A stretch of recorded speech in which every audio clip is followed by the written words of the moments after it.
I'm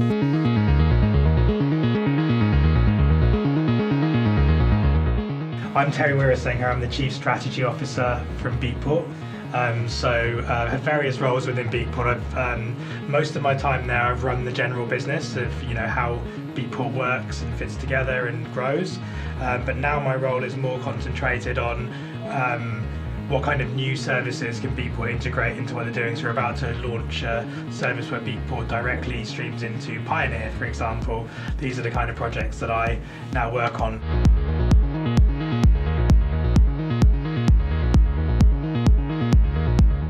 My background, I was a DJ 30 years ago, and after I finished university, I started working for Pioneer in the year 2000, and I worked on the early CDJs for them. Everything from CDJ 1000 until DJM 800 were products that I worked on with Pioneer. And then I left Pioneer and I joined NATIVE Instruments in 2008, and I ran Traktor for NATIVE Instruments from 2008 until 2013. And then for the last 5-6 years I've been at Beatport.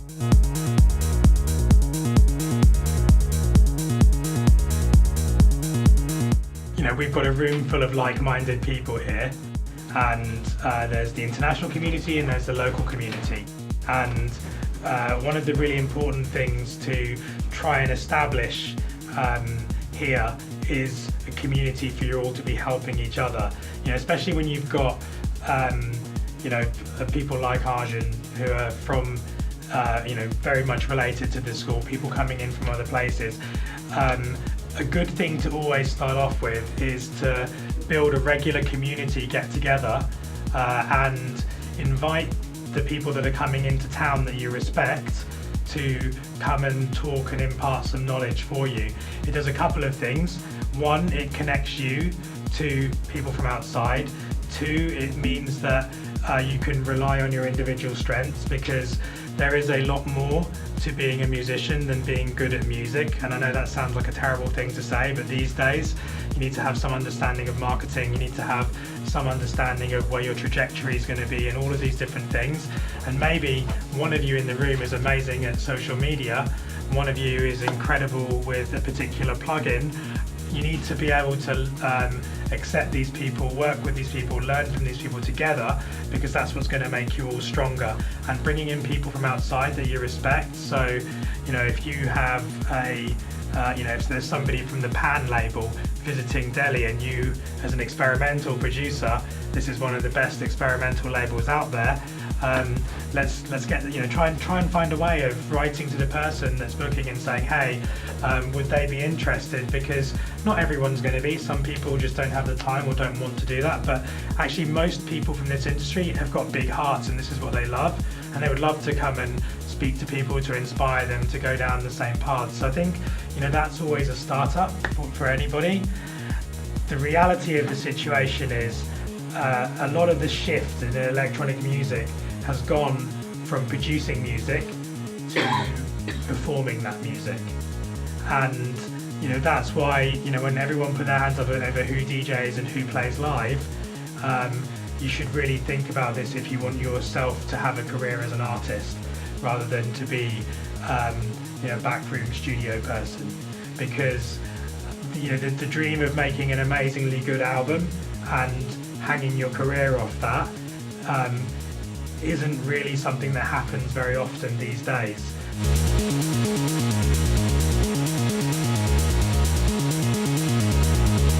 What a record label is looking for, and what people are looking to do now, is make the good album, but also have the tour schedule afterwards, because the tour schedule is really where you're going to make the majority of your money. I mean, if in a percentage, let's take Arjun, what's the percentage of his revenue that is from his tours and from his music?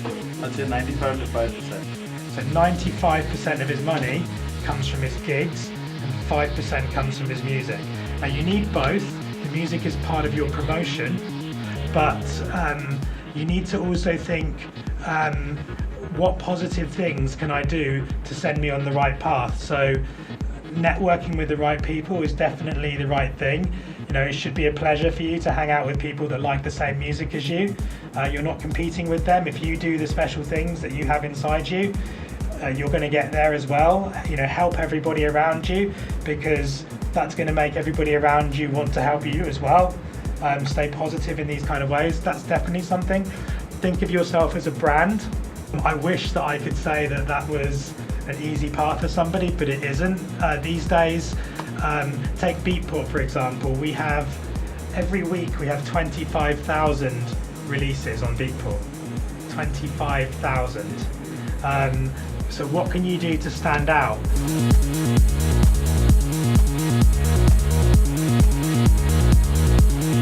With social media, think about your personality as well. You know, there are different social media strategies and different ones suit different people.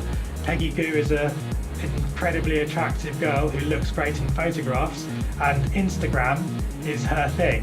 So she can obviously get lots of followers by having amazing pictures of her in Instagram. Some people, there's an old British DJ called Mr. C who's been DJing for as long as, or longer than I've been around even, and he's incredibly opinionated. So Twitter for him is incredible for him, because he puts all of these rants down in writing and then people just forward it everywhere because there's so much amazing information. So if you're very good with words and have opinions, then Twitter is the right place for you. And then, you know, Facebook is a happy medium, so you can concentrate on the one area where you really want to grow your fans, but do something that suits you and suits your personality.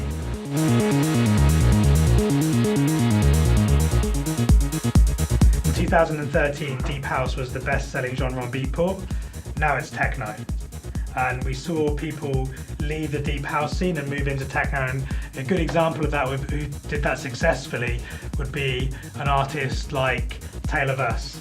So if you listen to Taylor Verse around 2013, you've got, you know, very much the 2013 Deep House sound, but listen to them actually just a year and a half later and then move to techno.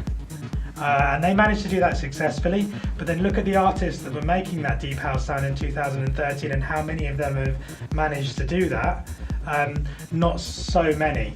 And in those cases, those artists have gone from being top tier artists to second tier artists for a period of time, but they'll come back round again to being fashionable again. I mean, there's actually a record on the wall there, which is a John Digweed record.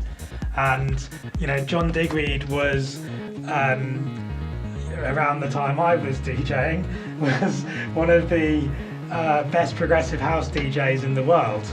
And I think, you know, him and Sasha were being rated number 1 DJ, number 2 DJ, the same way that the EDM DJs have been in the DJ Mag Awards for a while. John Digweed still plays a similar type of music to what he played 25 years ago. Is that right? Yeah, it is 25 years ago. He still plays a similar style, but a little bit slower, but that kind of progressive-y kind of sound, he's still playing that. And in terms of his popularity, it went down from being the biggest DJ in the world to probably almost a second tier, but still packing big shows.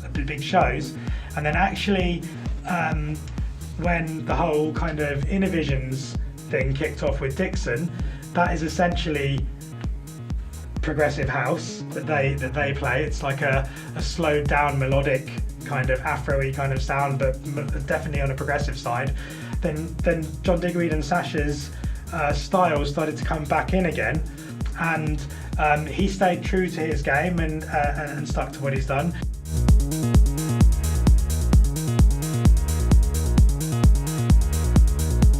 Looking at what is trending in music at the moment, you know, that's important to understand. I mean, what we can say is the big room EDM sound since 2013 has been declining quite heavily.